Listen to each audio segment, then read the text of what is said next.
My first deployment was exciting until I found out I needed some additional certifications. You can learn about the type of certifications you need by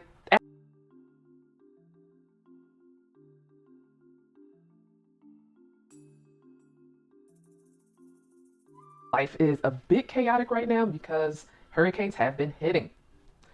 I'm living in a bit of a mess, but I'm still going to try to get a video out to you guys because if you want to become a claims adjuster, I'm here to help you. Here are some things that you should know if it's your first time getting deployed. Don't worry if you didn't get a deployment or if you are not licensed, I have some advice for you too. Finally, right, there's claims work. The world has been waiting for like 3 years. There really hasn't been a category 4 hurricane in some time.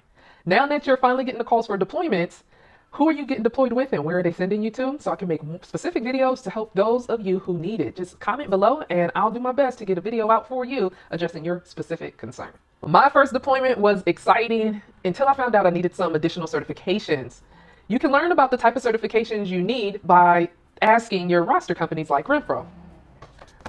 Renfro here, so they have, I was a Renfro employee. That's why I have this. Now, one of the specific things it does tell you about is how to get appointed in Florida. There's field assignments, central assignments, and they have a specific line here about Florida. Florida is a unique state because they have their own rules. So you have to know what those rules are if you want to work those types of claims. Florida's not the only state with claims. Don't forget the Carolinas also got hit too. That's why they list for field assignments a bunch of states here, and then for desk assignments, which state licenses you should get. One of the first things you should know is that you need to be ready to go at a moment's notice. As soon as you hear about a hurricane, start to pack a bag for 3 to 5 days to keep you ready to go and get to your assignment on time. Once you arrive, you'll probably buy some clothes, toiletries, and other tools to help you set up shop because you're going to be away from home for at least 4 to 6 weeks. Another thing you should get excited about is that the money is good. You are going to be paid likely per hour if you're a desk adjuster. If you're field adjusters with most companies, you'll also get hourly, but if you can get a component scheduled, you'll make mega money. One of the ways that you can get even more money, especially as an hourly associate, is by getting your rope and harness certifications. I ended up getting this because, I wanted to make an additional $5 an hour. You can take a field and rope and harness course. You're going to learn the basics of rope and harness fundamentals. Now you only need to take this class and learn all of this stuff to pass the test, but they're going to help you. Don't rush into it. If you're not going to be a field adjuster, don't even worry about it. You just don't get the extra $5 an hour. And if you're a public adjuster, don't worry about this at all because we don't get on roofs. All right, so now that you know about this, I can throw all of this away and be done with it. In the trash it goes.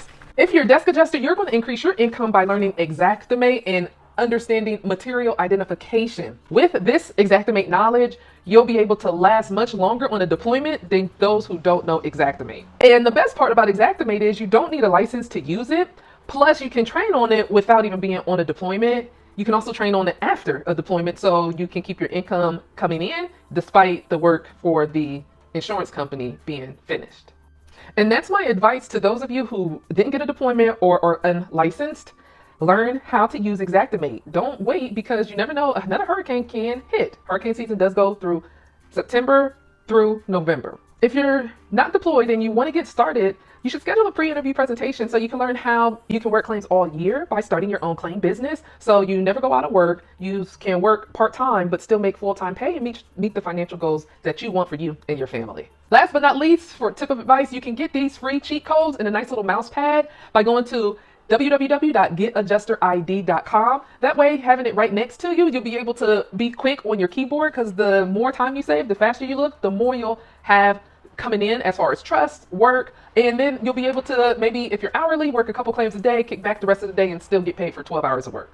Okay, sounds pretty good, right? That's until you become a public adjuster and learn that what you make in a week as an IA, you can make per claim as a PA. My name is Abahi, and I'm a claims adjuster. If I can help you make money in this very lucrative industry, would you let me? If that's something that you guys like the video. Otherwise, I won't know and I'll do other topics.